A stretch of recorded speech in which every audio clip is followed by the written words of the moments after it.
Bismillahirrahmanirrahim. Alhamdulillahirabbil alamin wa sallallahu wasallam wa barak ala abdihi wa rasulihi nabiyina Muhammad wa ala alihi wa ashabihi ajma'in. Amma ba'd.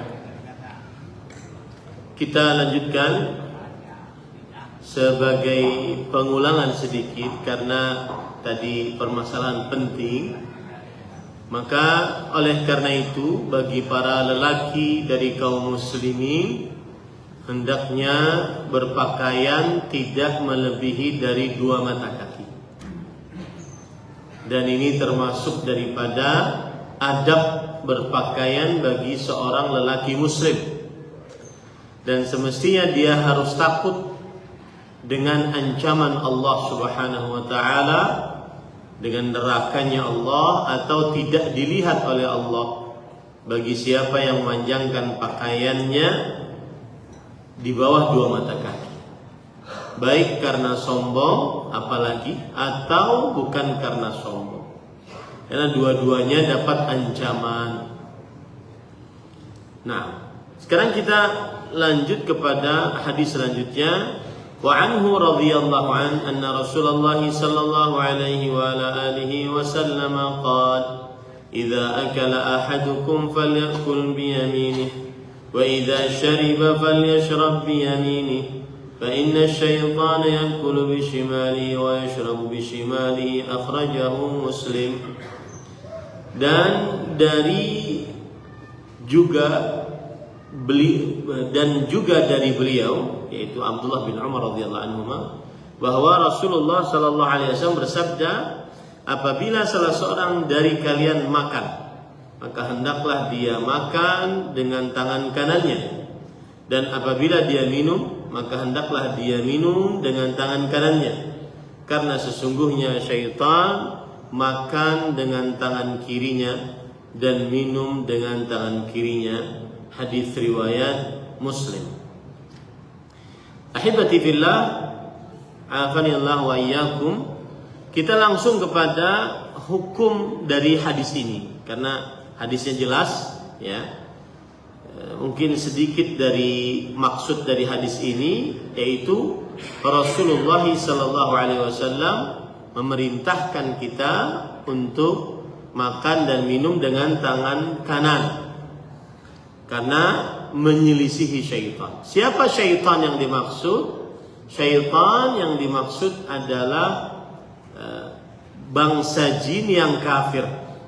Syaitan yang dimaksud adalah bangsa jin yang kafir, karena jin diciptakan dari api oleh Allah Subhanahu wa taala. Wa khalaqnahu min qablu min marijin min nar. Wa khalaqnal janna min qablu min marijin min nar. Kami ciptakan jin sebelum manusia dari lahap api. Dan iblis adalah dari bangsa jin. Fasajadu illa iblisa kana minal jin, dalam surah Al-Kahfi. Maka seluruh malaikat sujud kecuali iblis, dan iblis dari bangsa jin. Pemimpin jin yang kafir iblis namanya. Dan iblis cuma satu, makhluknya itu cuma satu. Makanya tidak ada jamak ababil, nggak ada. Tapi kalau syaitan banyak, makanya bisa ada jamaknya, syayatin. Syaitan adalah bangsa jin yang kafir dan mutamarrid, yang congkak, menyombongkan diri, pongah, lancang, melalaikan perintah-perintah Allah Subhanahu wa taala. Nah, ketika Rasulullah SAW mengatakan di sini sesungguhnya syaitan yang dimaksud adalah bangsa jin yang kafir. Makan dan minum dengan tangan kiri. Baik. Pelajaran yang kita bisa ambil dari hadis ini. Hadis ini menunjukkan bahwa orang beriman diperintahkan untuk makan dan minum dengan tangan kanan, dan dilarang makan dan minum dengan tangan kiri. Kenapa? Karena dia adalah perbuatan syaitan. Dan seorang mukmin dilarang untuk menyerupakan diri dengan syaitan. Wala tattabi'u khutuwati syaitan. Janganlah kalian mengikuti langkah-langkah syaitan, kata Allah dalam Al-Quran. Kemudian Itu surat An-Nur ya, ayat 21. Ya ayyuhalladzina amanu la tattabi'u khutuwati syaitan. Hai orang beriman, janganlah mengikuti langkah-langkah syaitan. Surat An-Nur ayat 21. Kita sebagai orang beriman dilarang mengikuti mengikuti syaitan dalam hal apapun. Contoh misalkan makan minum dengan tangan kiri, syaitan makan minum dengan tangan kiri, kita dilarang. Contoh misalkan syaitan apabila diperintahkan untuk sujud maka dia tidak sujud. Maka orang beriman jika diperintahkan untuk sujud pada ayat-ayat sujud maka dia sujud. Baginya surga. Dan itu membuat syaitan semakin merasa hina. Ya. Kemudian contoh yang lain lagi, makan dengan bismillah, karena syaitan tidak mengucap bismillah. Dan siapa yang makan tanpa bismillah, maka syaitan akan makan bersamanya, makanya tidak kenyang-kenyang.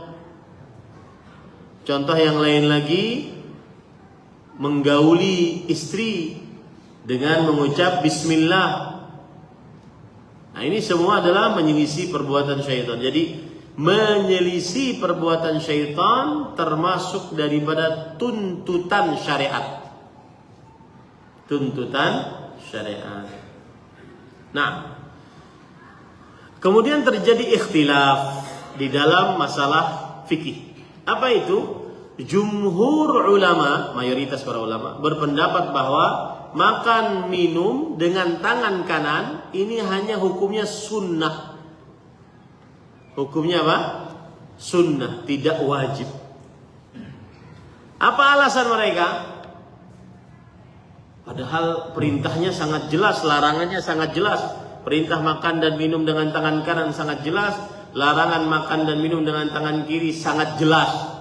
Tapi kok jumhur malah mengatakan hanya hukumnya sunnah. Sunnah ini maksudnya tidak diperintah dengan keras, tidak diancam dengan siksa bagi siapa yang menyelisihinya. Jadi kalau ada orang makan dengan tangan kiri, ya berarti tidak berdosa. Dia mungkin hanya dihukumi makruh saja. Jumhur berpendapat bahwa karena perintah ini dalam posisi adab. Setiap perintah yang dalam posisi adab, bukan ibadah, maka hukumnya sunnah. Nah, begitu. Adab saja, kelakuan baik saja.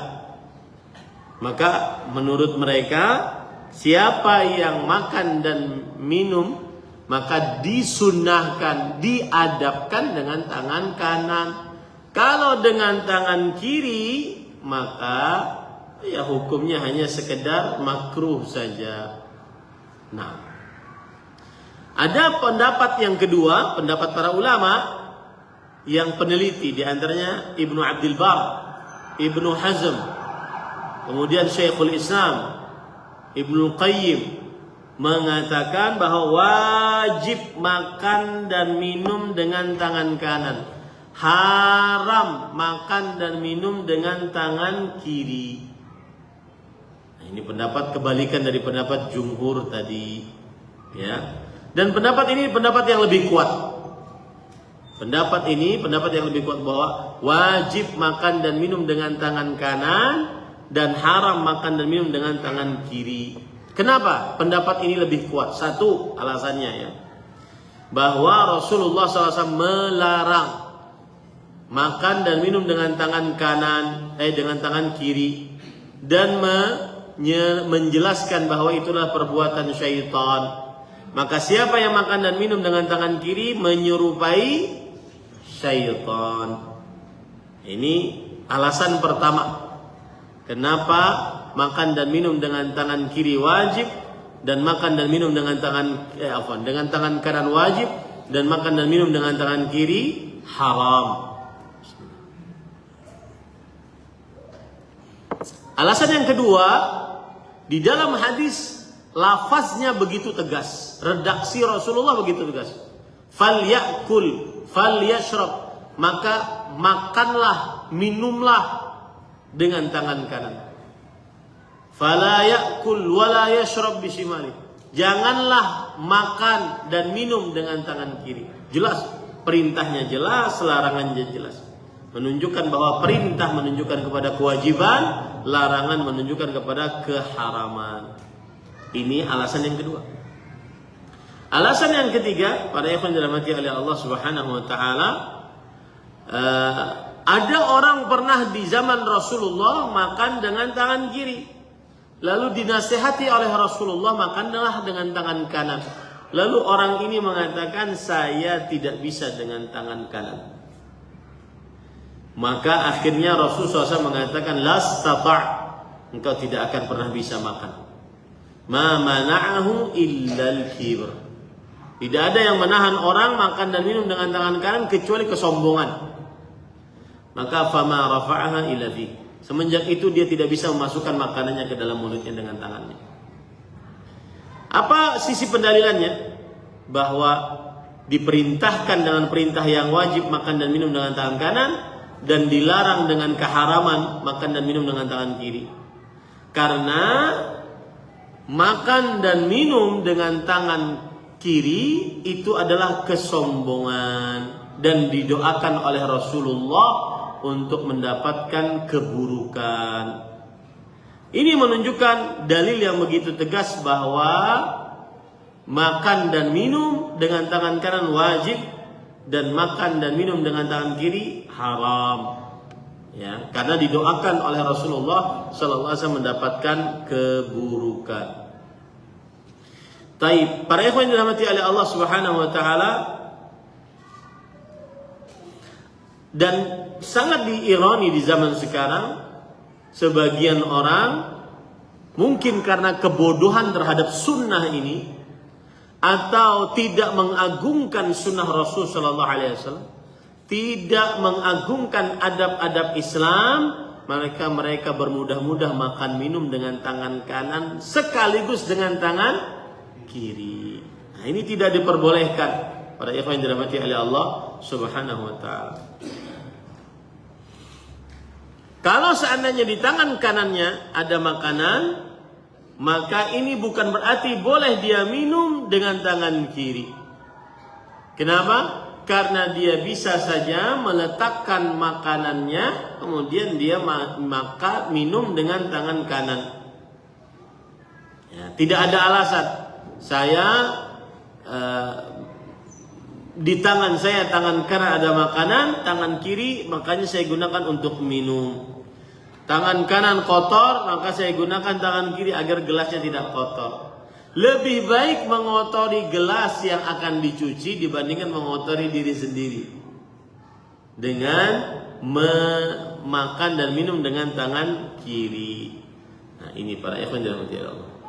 Kemudian hadis ini menunjukkan bahwa syaitan makan dan minum.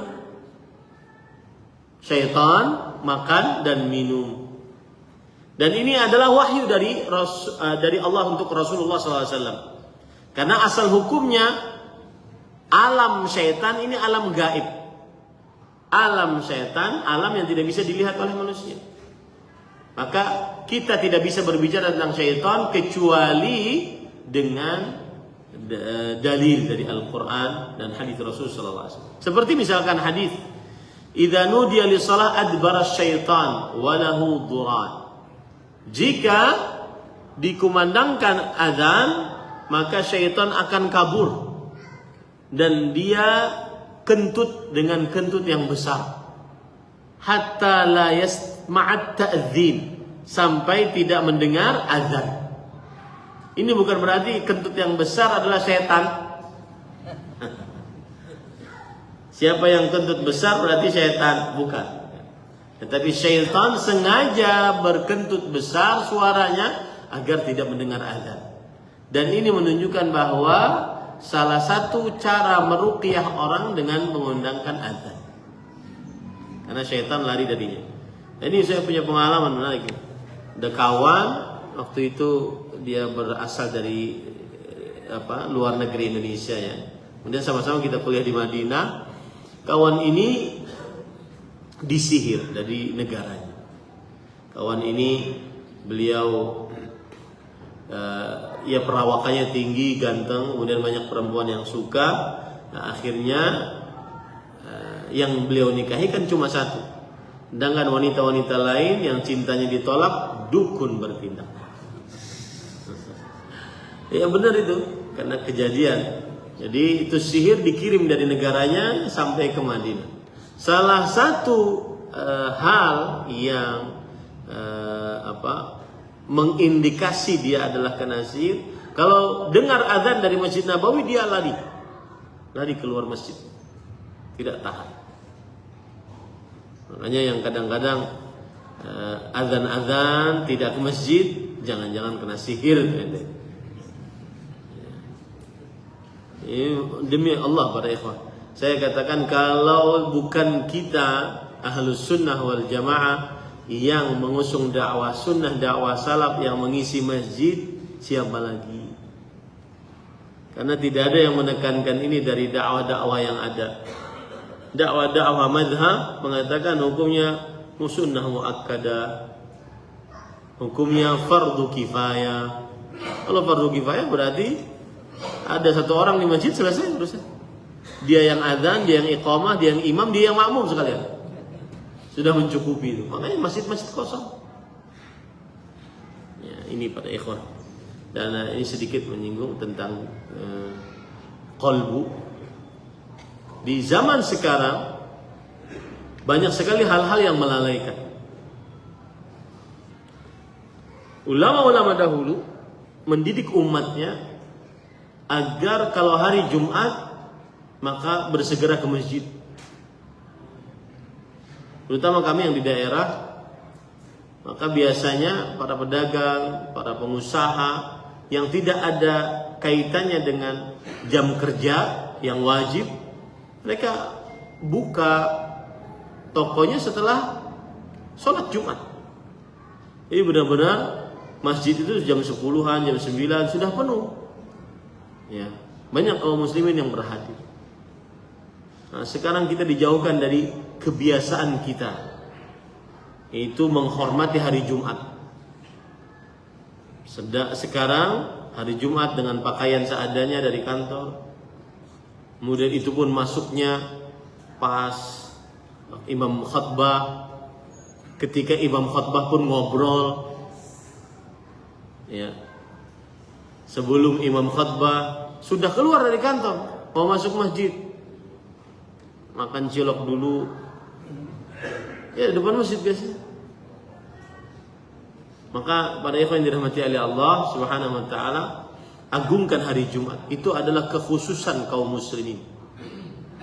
Agungkan hari Jumat. Terutama saya pesan kepada yang tidak terikat dengan jam kerja. Dia yang punya toko, dia yang punya warung, dia yang berusaha, terserah dia mau buka kapan saja. Khusus hari Jumat, bersegera ke masjid, dan pasti ada berkahnya. Pasti itu ada berkahnya. Kemudian ini biasanya kalau ada pertanyaan disuruh berhenti sama Bang. Baik. Para ikhwan yang dirahmati oleh Allah Subhanahu wa taala, nah ini dalil menunjukkan bahwa setan makan dan minum. Ya, setan makan dan minum. Dan kita tidak bisa berbicara tentang syaitan kecuali dengan dalil. Salah satunya juga bahwa syaitan kentut. Kemudian para ikhwah, karena syaitan makan dan minum, maka ada makanan dan ada minuman yang dimakan dan minum oleh syaitan. Apa itu makan dan minum yang dimakan dan diminum oleh syaitan? Makanan dan minuman yang tidak dibacai bismillah padanya, maka syaitan akan ikut makan dan minum pada makanan dan minuman tersebut. Maka jangan lupa membaca bismillah. Kemudian juga para ikhwan dirahmati oleh Allah Subhanahu wa taala, kita mengetahui dari hadis Rasul, syaitan kencing. Kalau tadi ada kentut, ini ada kencing. Siapa itu yang dikencingi oleh syaitan yang tidak bangun subuh? Karena Rasul sallallahu alaihi wasallam pernah mencari seseorang. Lalu para sahabat berkata, "Mazala naiman hatta asbah ma qama ila shalah." Masih saja tidur wahai Rasulullah sampai pagi. dia tidak pergi mendirikan sholat. Kata Rasulullah sallallahu alaihi wasallam, bala syaitanu fi udhunih. Syaitan telah kencing di telinganya. Ini adalah kabar dari Rasulullah sallallahu alaihi wasallam bahwa syaitan kencing. Sebagaimana tadi syaitan punya kentut, sebagaimana syaitan makan minum, maka syaitan kencing. Kita tahu kabar itu dari hadis-hadis yang sahih. Nah, taib. Hadis yang terakhir di dalam babul adab. Jadi kita ini para ikhwan, kalau ditanya ngaji kitab apa? Kitab Bulughul Maram. Di dalam kitab Bulughul Maram itu ada namanya Kitabul Jami', hadis-hadis yang umum. Kemudian di bawah hadis yang umum ini ada bab-bab. Nah, bab yang pertama yang kita pelajari adalah babul adab, adab-adab dalam agama Islam. Ya. Insya Allah bulan depan kita masuk pada bab yang baru, yaitu babul birri wassilah. Bab berbuat kebajikan dan menyambung hubungan rahim. Bagi penuntut ilmu yang belajar melalui kitab, ketika sudah naik kepada bab baru, apalagi sampai pindah kitab, ya, maka ini sebuah motivasi kembali. Sebuah motivasi kembali. Jujur saja di masjid ini beberapa kali kita menyelesaikan beberapa kitab yang tidak terasa. Ya, ada 40 hadis dakwah salaf, kemudian ada banyak saya menyelesaikan. Di masjid-masjid yang lain juga, karena ini kajian di Masjid Nurul Iman ini kajian rutin, saya anggapnya kajian rutin, yang saya tidak kemana-mana. Dan saya di Jakarta yang kemana-mana hanya Kamis pagi sama Sabtu pagi. Kamis ba'da zuhur dan Sabtu pagi jam 10. Nah itu random biasanya sesuai dengan yang terjadwal, keliling-keliling. Tapi kalau ini tidak, kecuali saya tidak boleh lagi ngajar di situ. Jadi saya anggap ini adalah kajian rutin. Ya, makanya saya sering mengatakan kalau sudah selesai satu bab itu petunjuk dari Allah Subhanahu wa taala. Meskipun muridnya kadang ada yang absen, ada yang enggak gitu ya. Yang absen ya salah sendiri. Ya. Tapi kita ngajinya ngaji kitab. Maka harus menyelesaikan kitab yang ada. Tayyib, para ikhwan dirahmati oleh Allah Subhanahu wa taala, kita masuk kepada hadis yang terakhir dalam babul adab. Yaitu An Amr bin Shu'aib an abihi an jaddihi qala Rasulullah sallallahu alaihi wasallam qul washrab walbas wa tasaddaq fi ghairi sarafin wala makhilah. Akhrajahu Abu Dawud wa Ahmad wa 'allaqahu al-Bukhari. Yang artinya dari Amr bin Shu'aib, dari ayahnya, dari kakeknya. Beliau berkata, berarti kakeknya adalah sahabat Rasulullah. Rasulullah sallallahu alaihi wasallam bersabda, makanlah, minumlah, berpakaianlah, dan bersedekahlah dengan tidak berlebihan dan tidak pula sombong. Diriwayatkan oleh Abu Dawud dan Imam Ahmad, dan diriwayatkan secara mu'allaq oleh Al-Bukhari. Mu'allaq itu tanpa sanad, oleh Imam Al-Bukhari dalam kitabnya Sahih Al-Bukhari. Taib. Para ikhwan yang dirahmati oleh Allah, di dalam lafaz yang lain dengan redaksi yang jamak, kulu, makanlah kalian seluruhnya, washrabu, minumlah kalian seluruhnya, watasaddaqu, bersedekahlah kalian seluruhnya. Kemudian ada tambahan lafaz, walbasu, berpakaianlah kalian seluruhnya, fi ghairi makhilah wala saraf, tanpa mendatangkan kesombongan dan berlebih-lebihan. Innallaha yuhibbu an tura ni'matuhu ala 'abdi. Allah Subhanahu wa taala menyukai nikmatnya diperlihatkan di atas terhadap hambanya, ya, terhadap hambanya. Taib, para ikhwan dirahmati oleh Allah Subhanahu wa taala. Apa pelajaran yang kita bisa ambil dari hadis ini? Hadis ini adalah metode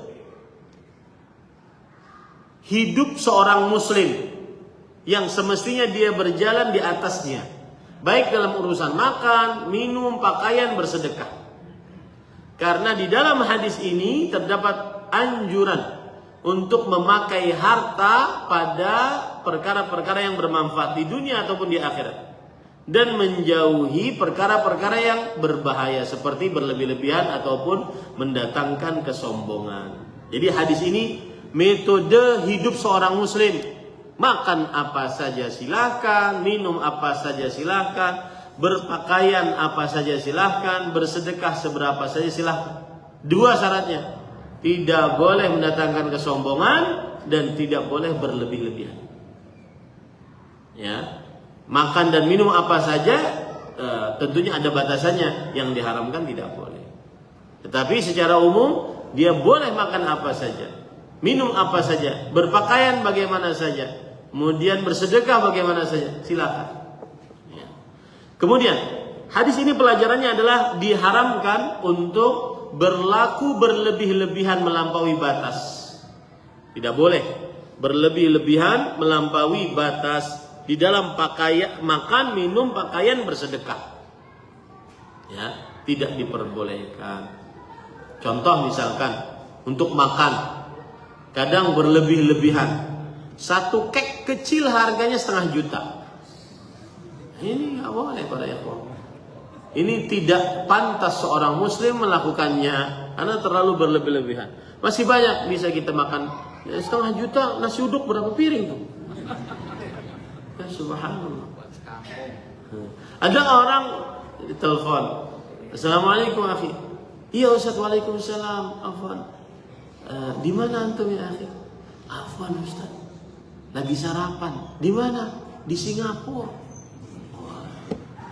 Sebentar lagi saya pulang. Ngapain nyari sarapan Singapura? Ada nasi goreng enak di sini Ustaz. Nggak ada di Indonesia. Kadang berlebihan pada ikhwan. Ya, kadang berlebihan. Kadang juga istilah yang dipakai sekarang, berapa harga outfit lo? Kadang ininya sekian, ininya sekian, pakaian dalam sekian, celana dalam 500 juta. Isinya gitu doang. Ini berlebih-lebihan. Ya, para ikhwan.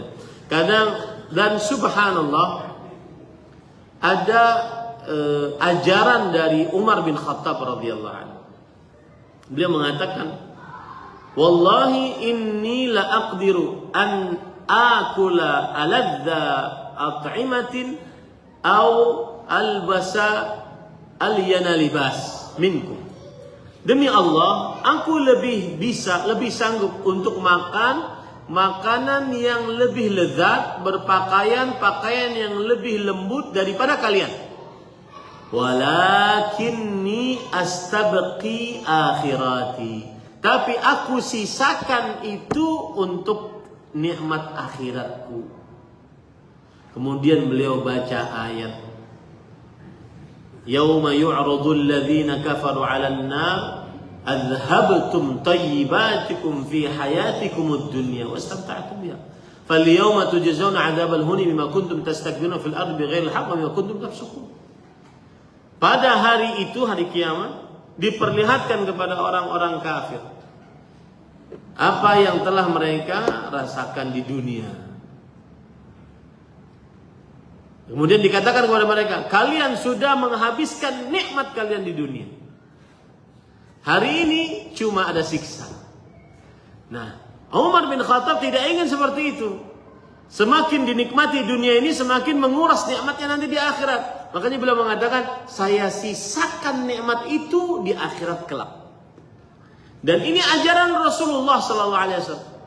Suatu ketika Umar bin Khattab radhiyallahu anhu masuk ke dalam rumah Rasul SAW. Di situ tidak ada perabotan, tidak ada permadani yang mewah, hanya ada kirbah, yaitu tempat air. Ya, tidak sebagus ini tempat airnya, tetapi tempat air yang terbuat dari kulit. Kemudian Rasul SAW tidur di atas tikar yang membekas pada tubuhnya. Tikarnya kasar. Beliau menangis. Kemudian beliau berkata, Ya Rasulullah, ud'ullah faliwasi' ala ummatik. Wahai Rasulullah, berdoalah kepada Allah agar umatmu kaya sehingga engkau tidak seperti ini. Fa inna Farisa war Rum wa hum alaih wa anta Rasulullah. Sesungguhnya orang Persia dan Romawi Mereka di dalam kesyirikan, kekufuran mereka, tetapi mereka kaya raya. Sedangkan engkau adalah Rasulullah, kenapa engkau begini? Apa kata Rasul sallallahu alaihi wasallam? Awa fi syakkin anta ya Ibn al-Khattab? Apakah engkau ragu dengan agama ini wahai Ibn al-Khattab? Aradita an yakuna lahum ad-dunya wa lana al-akhirah? Apakah engkau tidak rela biarkan mereka memiliki dunia yang sementara, sedangkan kita memiliki akhirat yang kekal abadi?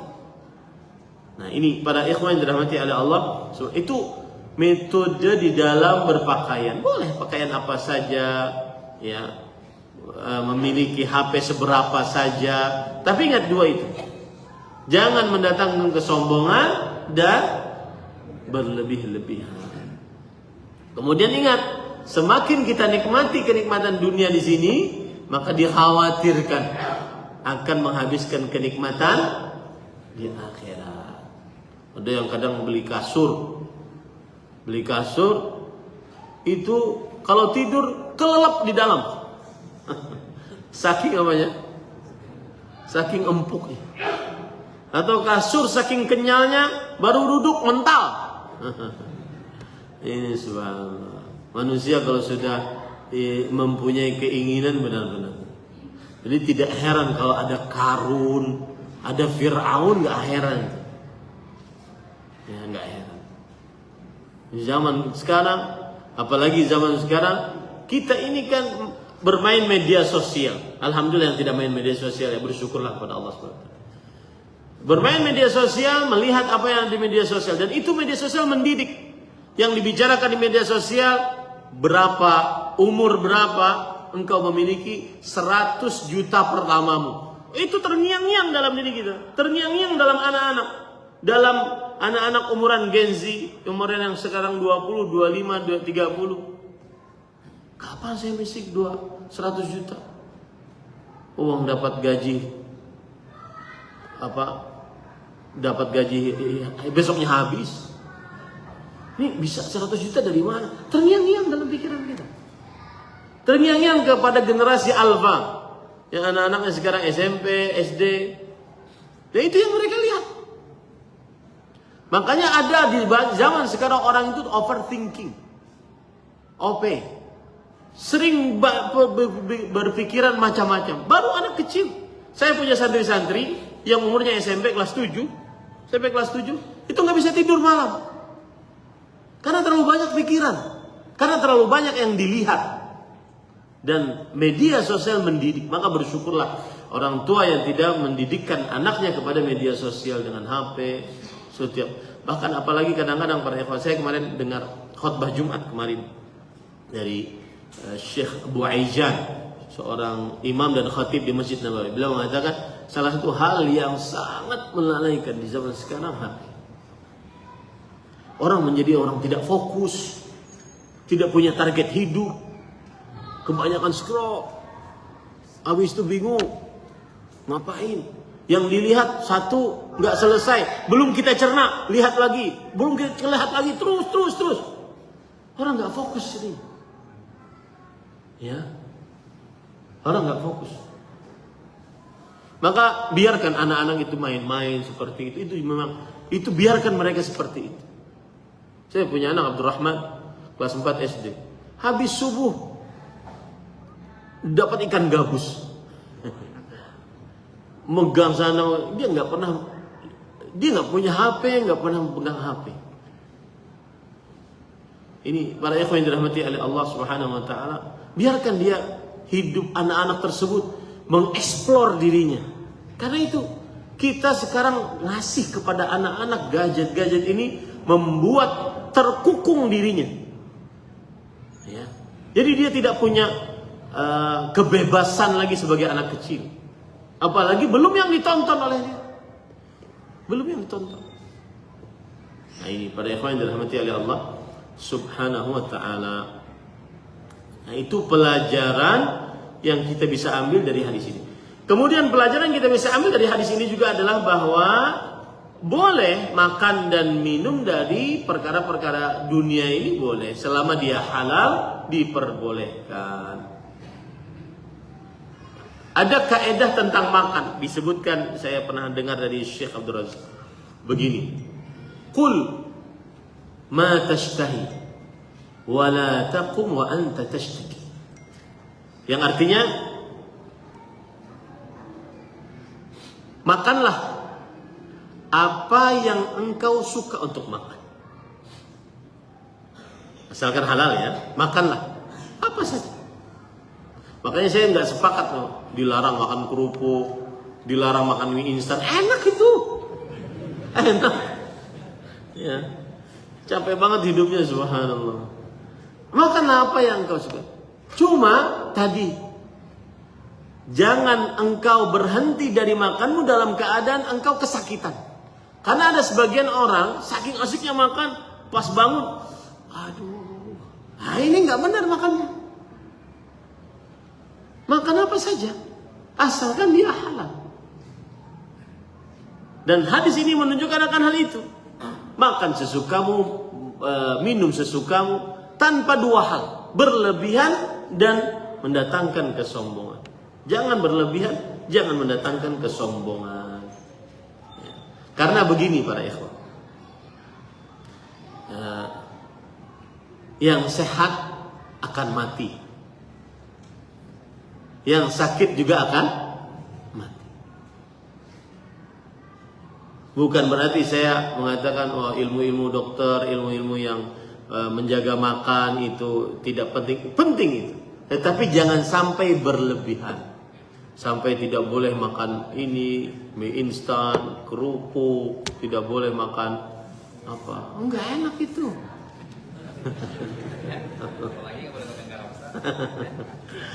Ya, ini pada ikhwah. Allah berfirman, ya ayuhan nas kulu mimma fil ardi halalan thayyib. Wahai manusia, makanlah apa yang ada di bumi dengan halal. Yang halal makanlah. Yang penting dua hal, jangan berlebih-lebihan, jangan mendatangkan kesombongan. Itu saja. Ya, diperbolehkan. Ini pada ikhwan yang dirahmati Allah. Kemudian pelajaran terakhir sebelum masuk pertanyaan. Hadis ini menunjukkan bahwa seorang muslim diperintahkan untuk bersedekah. Dan ingat para ikhwan, ini menarik perkara sedekah ini. Sedekah itu bukti iman. As-sadaqatu burhan. Sedekah itu bukti iman. Ingin lihat bagaimana tingkat keimananmu, lihatlah bagaimana kesedekah. Sedekah itu bukan hanya untuk orang kaya, tetapi orang yang benar-benar yakin, mengimani Allah akan menggantinya. Semakin sedikit, semakin kita perlukan harta tersebut, kemudian kita sedekahkan, semakin kita membuktikan keimanan kita di hadapan Allah Subhanahu wa taala. Rasulullah SAW ditanya, "Ayyus sadaqati a'zamu ajran?" Sedekah apa yang paling besar pahalanya? Beliau menjawab, "Juhdun muqim." Sedekah yang keluar dalam keadaan susah payah dan sedikit harta.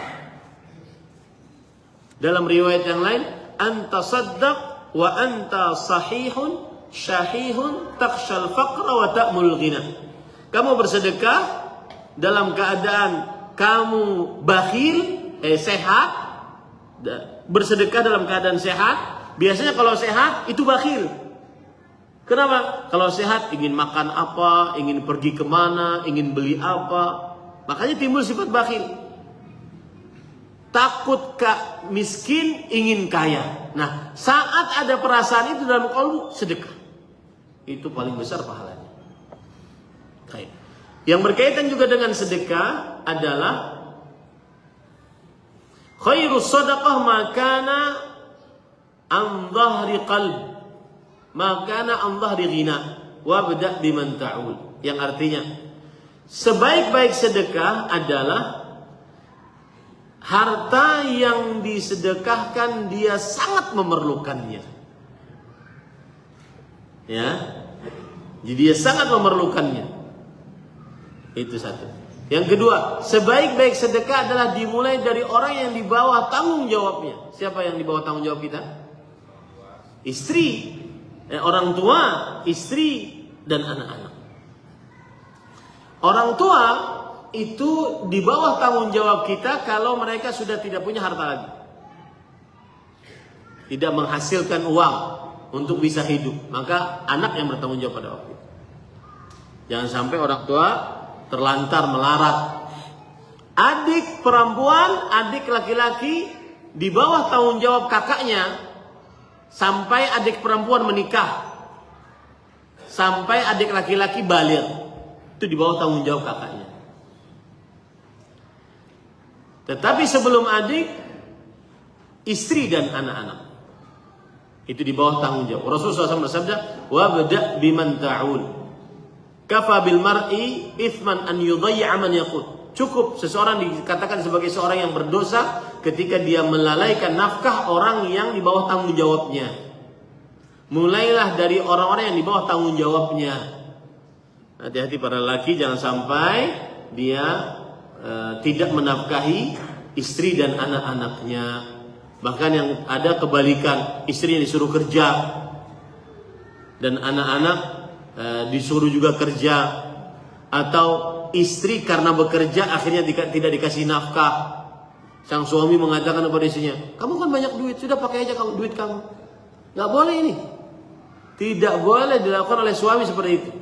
Nafaqatuz zauj ala zaujatihi wajibatun wa in kanat musirah. Nafkah seorang suami terhadap istrinya wajib meskipun sang istri kaya raya. Kenapa? Karena istri tertahan, tidak bisa bergerak apa-apa akibat melayani suami. Saat itulah sang suami wajib memberikan nafkah kepada istri, meskipun sang istri kaya raya. Saya sering membahasakan, seorang suami menafkahi istrinya bukan karena sang istri berhajat kepada nafkahnya. Seorang suami menafkahi istrinya bukan karena berhajat kepada nafkah suaminya. Artinya begini, pemahaman baliknya, kalau tidak berhajat berarti tidak perlu dinafkahi. Enggak, tetap wajib dinafkahi. Ya, misalkan istri kita kaya raya, kemudian warisannya banyak, dagangan online-nya jalan, kemudian sang suami enak aja mengatakan, enggak pernah dikasih bulanan, nggak pernah dikasih nafkah setiap bulannya. Ini tidak boleh, haram hukum. Berdosa seorang lelaki yang melakukan seperti itu. Nah, alhamdulillah selesai. Sekali lagi babul adab. Saya senang sekali kalau sudah selesai babul satu bab begitu, berarti kajian kita jalan meskipun hanya sebulan sekali. Beda dengan yang setiap pekan. Tapi bagaimanapun ini jalan berarti. Kita belajar kitab Bulughul Maram. Di dalam kitab Bulughul Maram itu ada namanya Kitabul Jami', kitab umum. Di dalam kitab umum ini ada bab. Bab yang pertama yang sudah kita bicarakan adalah babul adab. InsyaAllah selanjutnya kita akan membahas bab-bab yang selanjutnya. Ini yang bisa disampaikan. Wallahu a'lam. Jika saya sekarang alhamdulillah celananya sudah di atas mata kaki, terkadang timbul rasa bangga ketika mengenakannya. Apakah ini termasuk ujub atau riya? Karena saya khawatir ada kesombongan. Maka jawabannya adalah bangga mengerjakan sunnah ini bukan berarti dia sedang ujub, tetapi dia bersyukur kepada Allah. Alhamdulillah sudah mengamalkan sunnah Rasul. Ya. Tinggal dia jaga hatinya, tidak merendahkan orang lain, tidak menghina orang lain, atau tidak menghina orang yang masih isbal. Yang masih isbal bukan dihina, direndahkan, atau dilecehkan, tetapi dinasehati. Ya. Nah, wallahu a'lam. Untuk memudahkan kita dalam mempelajari fikih, bolehkah kita belajar hanya mempelajari satu pemahaman fikih saja? Misalkan kita hanya belajar fikih Syafi'i saja. Begini para ikhwan, saya ingin jelaskan dulu apa itu fikih. Fikih secara bahasa artinya pemahaman. Ilmu fikih adalah ilmu yang mempelajari dalil-dalil rinci yang berkaitan dengan amal perbuatan. Paham? ilmu yang mempelajari dalil-dalil rinci yang berkaitan dengan amal perbuatan. Itu adalah ilmu apa? Fikih. Nah, di dalam fikih ini ada para ulama-ulama fikih. Ulama-ulama fikih terkadang berbeda pemahamannya. Timbullah nanti madhab. Madhab adalah pendapat ulama-ulama fikih. Kalau dikatakan madhab Hanafi, berarti pendapat Imam Abu Hanifah dan ulama-ulama yang berafiliasi kepada pendapat Imam Abu Hanifah, disebut dengan madhab Hanafi. Kemudian yang kedua, madhab Maliki adalah pendapat dari Imam Malik dan ulama-ulama yang berafiliasi kepada pendapat Imam Malik. Imam Syafi'i juga begitu, Imam Ahmad bin Hanbal juga begitu. Itulah yang disebut dengan apa? Madhab. Terkadang madhab Syafi'i berbeda dengan pendapat Imam Syafi'i. Mungkin tidak? Mungkin. Imamnya berpendapat A, ulama-ulama madhab Syafi'inya berpendapat B. Berarti pendapat Imam Syafi'i terkadang berbeda dengan pendapat madhab Syafi'i. Baik, itu pengetahuan dasar. Sekarang kalau tadi ditanya, bolehkah mempelajari satu madhab fikih saja? Seperti saya ingin mempelajari madhab fikih Syafi'i saja. Maka jawabannya adalah begini para ikhwan. Di dalam belajar fikih itu, di dalam madhab-madhab, walhamdulillah sudah diatur sedemikian rupa bab-babnya. Makanya saya katakan tadi ada bab. Ya, saya beri contoh misalkan nih. Ada sebentar ya. Saya sebutkan bab-bab di dalam kitab Bulughul Maram. Karena para ikhwah, kitab Bulughul Maram ini adalah kitab fikih hadis. Jadi ada permasalahan, dalilnya diambil dari kitab Bulughul Maram. Nah, begitu. Makanya Al-Hafidh Ibnu Hajar merunutkan hadis-hadis ini sesuai dengan bab fikih. Saya beri contoh. Kitab bersuci atau disebut dengan kitab Toharah.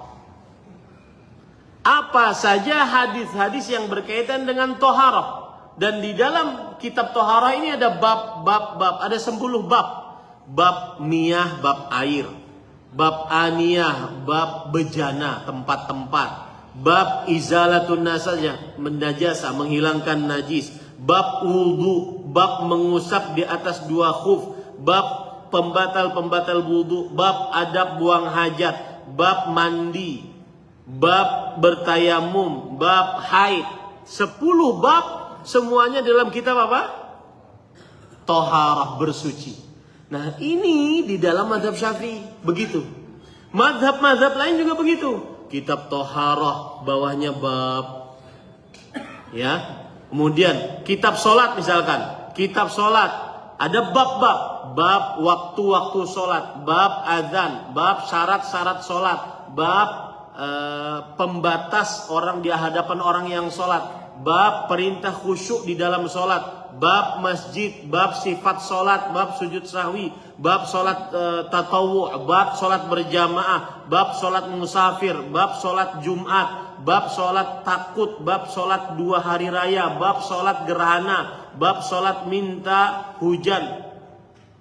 Ya, ini semua di bawah kitab apa tadi? Solat. Di dalam kitab solat. Nah, begitulah belajar fikih melalui mazhab. Sudah diatur sedemikian rupa bab-babnya. Kita tidak perlu lagi ngacak. Tinggal ngikutin saja. Nah, itulah mudahnya belajar fikih melalui apa tadi? Mazhab. Itulah mudahnya belajar fikih melalui apa? Mazhab. Kenapa mudah? Karena sudah apa? Diatur sedemikian rupa. Kitab toharah bab bersuci, kitab sholat. Nanti ada lagi kitab jenazah, kitab zakat, kitab puasa, kitab haji, kitab jual beli, kitab nikah, kitab jinayat, kitab hukum-hukum had. Kemudian kitab jihad, kitab makanan, kitab sumpah, kitab pengadilan, dan kitab memerdekakan budak. Kitab yang kita terakhir kitabul jami', kitabul umum, kitab yang umum. Di bawahnya ada bab. Itu semua dalam mazhab Syafi'i. Dalam mazhab Hanafi demikian juga, mazhab Maliki demikian juga, mazhab Hambali juga demikian. Maka memang para ulama menganjurkan kalau ingin belajar fikih tidak mengapa dari satu mazhab. Bahkan belajarlah mazhab yang tersebar di daerah tersebut. Nah, cuma tidak boleh fanatik. Tidak boleh apa? Fanatik. Kalau ada pendapat mazhab yang lemah dan pendapat mazhab lain yang kuat, dan ini lebih dekat dengan dalil dari Al-Quran dan hadis, maka ambillah pendapat lain. Intinya tidak boleh apa? Fanatik. Jadi kalau ditanya, kalau belajar fikih melalui satu mazhab, ya memang dari dahulu para ulama belajar fikih dari satu mazhab. Ya. Nah, lalu Ustadz, kenapa tadi Ustadz menjelaskan perbedaan pendapat di antara para ulama? Agar kita tahu mazhab-mazhab lain. Paham ya pada ikhwan? Bisa saja saya katakan pendapat yang kuat adalah memakai pakaian di bawah 2 mata kaki, sombong atau tidak sombong, haram. Dalilnya 1, 2, 3, 4. Saya tidak perlu untuk menjelaskan yang lain. Bisa nggak begitu cara mengajarnya? Bisa. Lebih mudah begitu atau tidak? Lebih mudah. Tetapi nanti umatnya, antumnya tidak faham. Oh, kata Ustadz haram. Pokoknya saya ikut Ustadz Ahmad. Nah, akhirnya kan fanatik karena tidak tahu pendapat lain. Paham ya pada ikhwan? Tetapi boleh saja ada Ustadz yang ngajar seperti itu karena di hadapannya orang awam. Ada sebagian yang mengatakan, jamaah mengatakan gini, Ustadz, gak usah dia pakai mazhab-mazhab itu. Yang penting Ustadz pendapatnya apa, dalilnya mana, kita ikutin. Capek saya ikutinnya. Tadi yang masalah isbal tadi nggak paham saya itu. Yang penting isbal dengan sombong haram, kemudian isbal tanpa sombong haram juga. Selesai Ustaz. Itu aja cukup sudah itu. Nggak usah pakai ikhtilaf. Nah, antum suka begitu. Biasanya jamaah sukanya begitu. Kenapa? Karena pusing ngikutin pendapat-pendapat mazhab. Nah, makanya ustadznya kadang-kadang melihat keadaan, oh jamaahnya ini cukup satu pendapat saja, sudah kerjakan, yang penting dia diberikan dalil. Nah, itu nanti dilihat oleh ustadznya sebagai pengajarnya. Dan saya sering mengatakan ustadz itu bukan hanya ngajar, tetapi dia juga mendidik, murabbi, pendidik di tengah umat. Kalau ada yang keliru harus dinasihati, tidak boleh dibiarkan. Nah, itu yang bisa saya jawab. Ada lagi yang bertanya? Silakan. Sebenarnya pertanyaannya tentunya perempuan saat ketika masalah pakaian perempuan yang melebihi sejengkal atau sehasta. Ini bisa dikondisikan dengan tempat tertentu atau kondisi tertentu, Ustaz. Contoh saat pernikahan itu tentu maksudnya bisa membahayakan bagi dia dan orang lain. Contoh kita ambil kondisi di Indonesia itu berpakaian seperti itu, ada lokasi suasananya becek dan hujan gitu ya. Nah, itu kan bisa kalau terinjak bisa berbahaya bagi dia atau membuat dia gimana ya kalau seperti itu berjalan kemana-mana ya. Nah, kondisi kedua kita ambil di ketika umroh dan haji. Saya sendiri juga mengalami, Ustaz. kita kalau umroh haji kalau dia panjang itu ada yang jamaah perempuan itu yang panjang itu kita umroh kondisi berdasarkan begitu kan kita injak berbahaya bagi dia, kita hindarin, kita juga tabrak orang lain.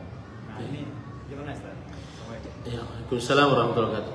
Tadi Ummu Salamah radhiyallahu anha mengatakan kalau begitu tetap akan terlihat kedua telapak kakinya. Jadi itulah illatnya, itulah tetapnya sebabnya dipanjangkan lebih dari 2 mata kaki 1 hasta. Kalau seandainya telapak kakinya tertutupi dengan kaos kaki, maka tidak perlu terpanjang seperti orang lagi gaun pengantin. Yang penting kan telapak kakinya tidak terlihat. Paham ya? Itu dia. Yang diresahkan oleh Ummu Salamah kapan? Apa? Telapak kakinya terlihat. Sedangkan boleh hanya memanjangkan segini. 1 hasta. Kalau dipanjangkan segini masih terlihat. Terlihat apanya? Telapak kakinya. Nah sekarang sebagian perempuan jika tidak ingin terlihat telapak kakinya dan tidak terlalu panjang pakaiannya, dia bisa memakai kaos kaki. Begitu ya. Wallahu a'lam. Ada lagi? Silakan. Masalah nafkah tadi Pak, antara istri dan suami kolaborasi gimana? Jadi ke nafkah itu tinggal kita misalnya dia nafkah bulanan tuh tinggal kasih kartu aja terserah mau ngambil berapa gitu. Bu, ini ada suami berkata gini Bu, kalau seandainya nafkah bulanan, maka kata saya suami ini sudah kasih kartu ATM, terserah dia mau pakai berapa. Nah, ini kata ibu-ibu, itu yang kami harapkan Ustaz. Tidak usah dihitung-hitung. Itu yang kami harapkan. Ya. Jadi ada kisah dahulu, seorang perempuan dilamar oleh 2 laki-laki sekaligus. Kemudian sang perempuan ini ingin menguji bagaimana nanti nafkahnya. Kata sang perempuan, bagaimana nanti engkau menafkahi saya? Laki-laki yang pertama mengatakan, oh saya akan menghitung seperti saya berhitung dengan kawan berdagang saya. Artinya benar-benar teliti penghitungannya. Yang satu mengatakan, saya akan sediakan karung di kamar, lalu saya sediakan uang di situ. Kapan habis saya isi lagi.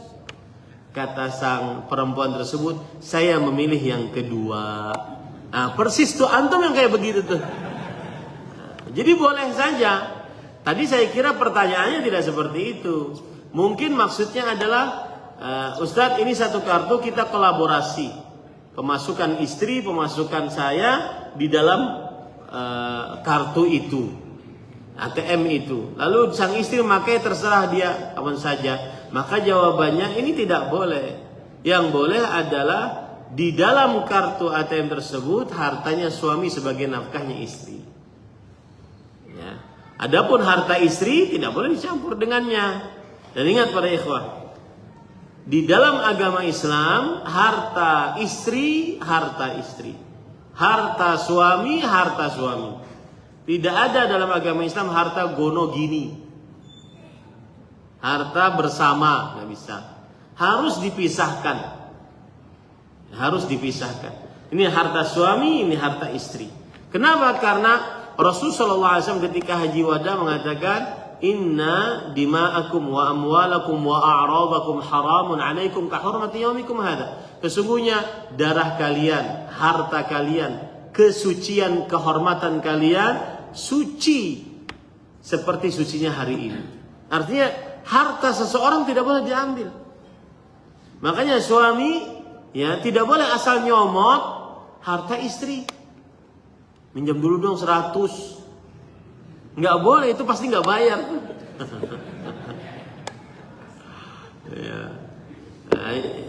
Ya bukan pasti ya, kebanyakan ya dibayar itu. Maka pada saat itu tidak boleh, karena itu harta istri. Ya, harta istri. Apalagi yang lebih tercela lagi adalah mahar yang dia berikan kepada istrinya lalu dia jual kembali tanpa ridha sang istri. Ini nggak boleh. Gitu ya. Jadi Kasih aja ATM banyak-banyak, isi banyak-banyak. Kapan habis, nanti saya isi lagi. Nah, itu paling disukai oleh istri. Ya. Nah, wallahu a'lam. Ada lagi? Nah.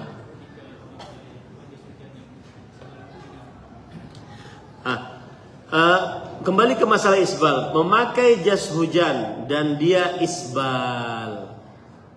Maka para ikhwan yang dirahmati oleh Allah Subhanahu wa taala, wallahu alam, ada pengecualian kalau seandainya jika dalam keadaan terpaksa berbahaya dia harus isbal seperti sakit dan semisalnya, maka ini diperbolehkan. Ya. Tetapi untuk jas hujan saya lebih tetap condong lebih baik tidak isbal, lebih baik ya. Tapi kalau untuk pakaian biasa maka haram hukumnya isbal. Wallahu a'lam. Karena kadang-kadang kita kalau pakai jas hujan maka susah untuk tidak isbal, akhirnya basah. Maka pada saat itu keadaan terpaksa, dan keadaan terpaksa ditakar dengan secukupnya. Wallahu a'lam. Ada lagi? Cukup kiranya ini yang bisa disampaikan. Kita cukupkan dengan kafaratul majlis. Subhanakallahumma hamdika asyhadu an la ilaha illa anta astaghfiruka wa atubu ilaik. Semoga Allah Subhanahu wa taala menjaga kita, memberi petunjuk kepada kita dan mengistiqomahkan kita dalam iman. Wassalamualaikum warahmatullahi wabarakatuh.